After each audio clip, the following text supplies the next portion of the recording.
안녕하세요. 스피커 스튜디오 크리에이터 수입니다. 현재 트럼프 행정부는 수천 가지나 되는 부정선거의 증거들을 확보했다고 밝혔습니다.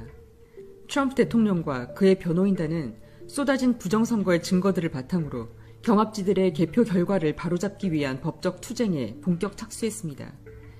그런데 주류 언론에서는 이와는 정반대로 바이든의 승리를 확실시하며 연일 왜곡된 보도를 하고 있습니다. 최근 가장 어이없었던 가짜뉴스 중 하나는 트럼프가 자신의 패배를 인정하고 있다는 것입니다. 심지어 그의 아내 멜라니아가 트럼프에게 승복하라는 설득을 하고 있다는 기사도 있었습니다.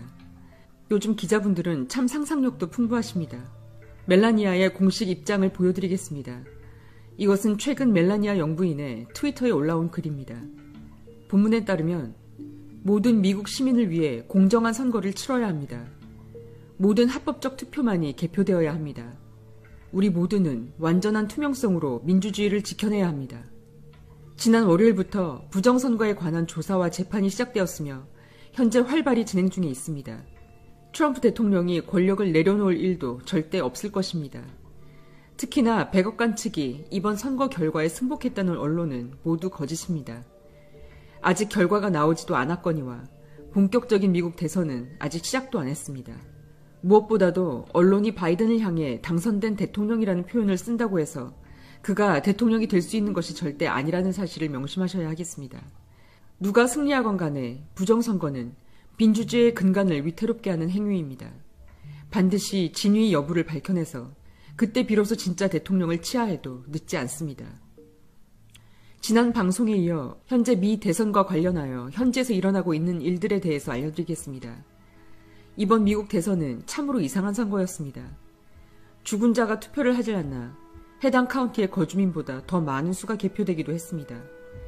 특히 이번 대선에서는 총 353개의 카운티에서 유권자 등록이 100%가 넘는 것으로 보고되었습니다. 이것은 절대 있을 수 없는 일입니다. 먼저 유권자 등록은 보통 7-80%가 정상적인 수치입니다. 그런데 100%도 아니고 100%를 넘는다는 것입니다. 이러한 현상이 나타났던 353개의 카운티는 모두 바이든이 강세에 있는 주이기도 했습니다. 미국에서는 외국인이나 불법 체류자는 투표를 할 수 없습니다. 전문가들에 따르면 죽은 자의 이름으로 투표되었거나 투표를 할 수 없는 사람의 이름으로 등록되었을 가능성이 크다고 밝혔습니다.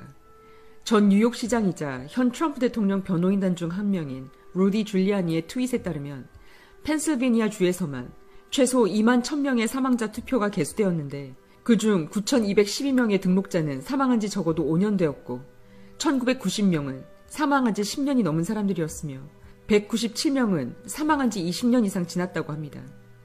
한편 부정투표지를 운반한 정황도 포착되었습니다. 지난 9일자 팍스뉴스에 따르면 네바다주의 클라크 카운티 선거요원에 의해 선서된 서명 진술서가 트럼프 캠페인을 통해 미 법무부에 제출되었습니다. 그 내용을 살펴보면 먼저 2명의 낯선 사람이 개봉되지 않은 우편 투표지 무더기를 또 다른 2명에게 전달했고 우편 투표지들을 건네받은 그 2명은 이것을 열어본 뒤에 바이든 해리스의 밴 차량이 있는 쪽으로 옮겨놓았다고 진술했습니다. 또한 여러 명의 사람들이 인간 벽을 만들었고 그 현장을 보이지 않게 은폐한 후 그들 중 몇 명이 우편 투표지에 뭔가를 기표한 후에 분홍색과 하얀색의 반송 봉투에 넣었다고 합니다. 이러한 일련의 과정은 정기적으로 이루어졌다고 합니다. 즉 익명의 사람들에 의해 수상한 우편 투표지가 대량으로 유입된 것입니다. 심지어 해당 선거구에서는 이 투표자들의 아이디를 체크하지도 않았고 운전면허 시험 날짜만 등록되어 있으면 투표를 허가했다고 합니다. 처음에 이 문제가 제기되었을 때 네바다주의 포드 변호사는 해당 소속을 기각했습니다. 하지만 미 법무부 사무실은 보증된 근거 자료들에 대해서는 심각성을 반영하여 철저히 조사할 것이라고 밝혔습니다. 시드니 파월 변호사에 따르면 현재까지 발견된 이상한 투표지 중 가장 의심스러운 것은 투표지에 바이든만 체크되어 있고 나머지 상하원 의원을 선택하는 곳은 모두 공란이었다는 것입니다. 투표자의 입장에서 볼 때 대통령 후보뿐만 아니라 그와 함께 나라를 이끌어갈 정당과 상하원 의원을 선택하는 것은 당연한 것입니다. 그런데 어쩐 일인지 이곳을 공란으로 놔두었다는 것이죠. 지금까지 발견된 이러한 표가 무려 45만 장입니다. 수사당국은 이러한 수상한 표들이 더 있을 것으로 판단하고 이것을 찾아내는 작업에 본격 착수했습니다. 아마 해당 투표지에 대해 워터마크 감별이 이루어질 것입니다. 개표 당일 TV를 통해 포착된 아주 수상한 정황도 있었습니다. 지금 보시는 화면은 펜실베니아주의 개표 상황을 보여주는 개표 방송의 일부입니다. 이 두 장의 캡처 사진은 같은 화면에서 1분 간격으로 바뀐 숫자를 비교한 것인데 트럼프는 169만 589표에서 167만 631표로 19,958표가 줄어들었습니다. 반면 바이든은 125만 2,537표에서 127만 2,495표로 똑같은 숫자인 19,958표가 1분 사이 증가했습니다.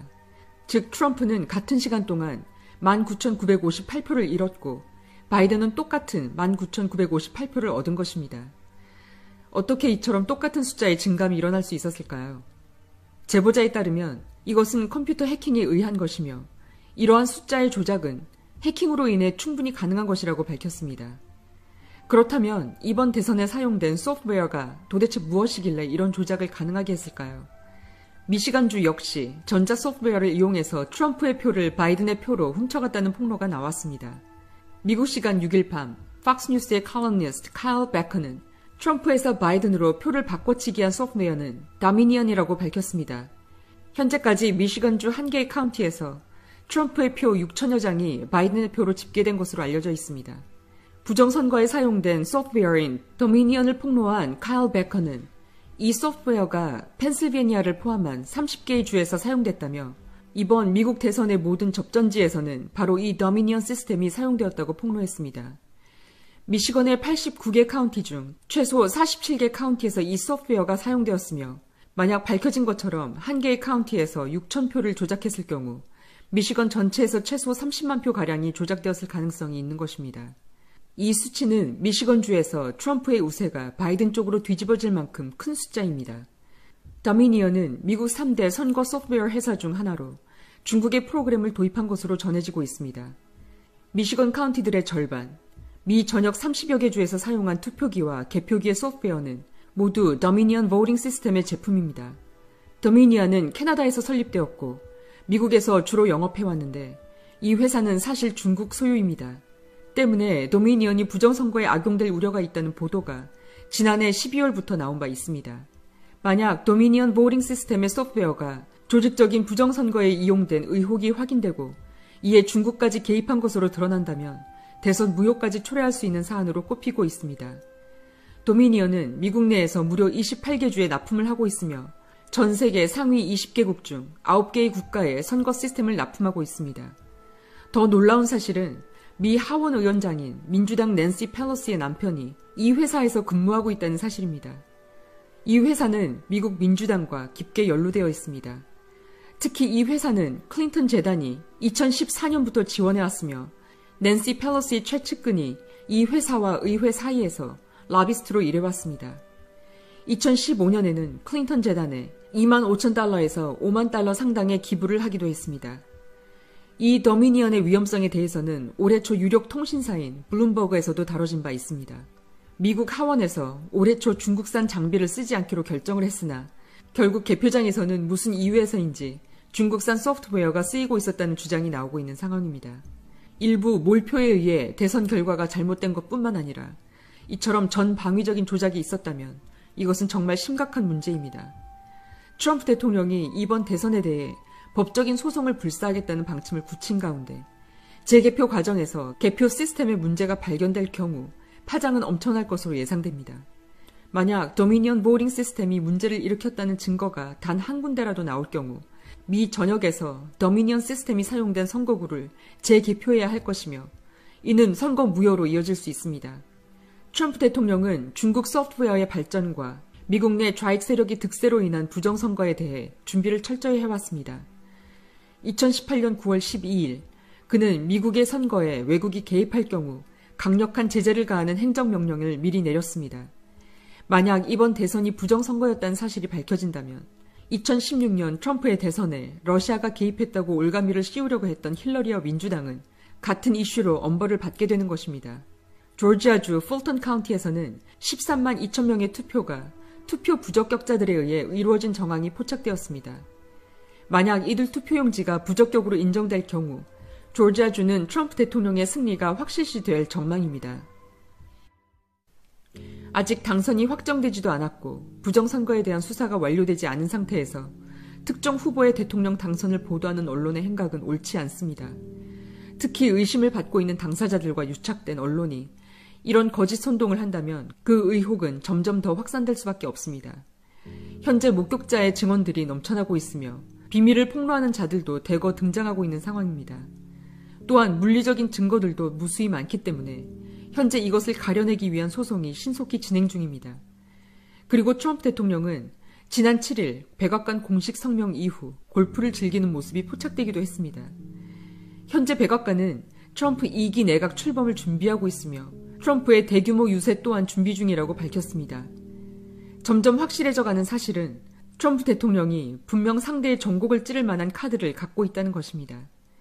많은 사람들이 이번 선거가 부정한 방법에 의해 치러졌다는 사실을 알아차리고 있습니다. 일반인이 이 정도라면 분명 과학적인 증거들은 더 넘쳐나는 상황일 것입니다. 시청자 여러분들께서도 결과를 너무 조급하게 기다리지는 마시고 조금은 느긋한 마음으로 현상을 잘 관찰해 보시기 바랍니다. 미국은 1993년 클린턴 행정부를 시작으로 오바마까지 이어지는 지난 23년간 사회 전반적으로 좌경화되었습니다.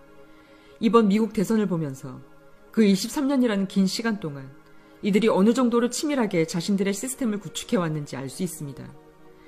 전 세계의 언론은 총체적으로 부패했습니다. 믿고 볼 수 있는 언론을 찾아보기 힘듭니다. 이 시간 이후로 한국에서 보도되는 바이든 당선 확실시라든지 트럼프 대선 결과의 인정 등의 뉴스가 보도된다면 일단 모두 가짜라고 판단하시면 되겠습니다. 결과가 나오면 저도 서둘러 알려드리겠습니다.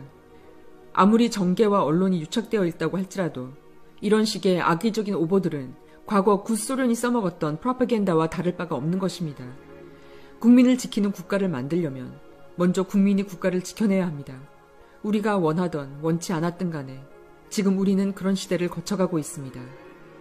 오늘 방송은 여기서 마치겠습니다. 지금까지 스피커 스튜디오 크리에이터 수였습니다. 시청해주셔서 감사합니다.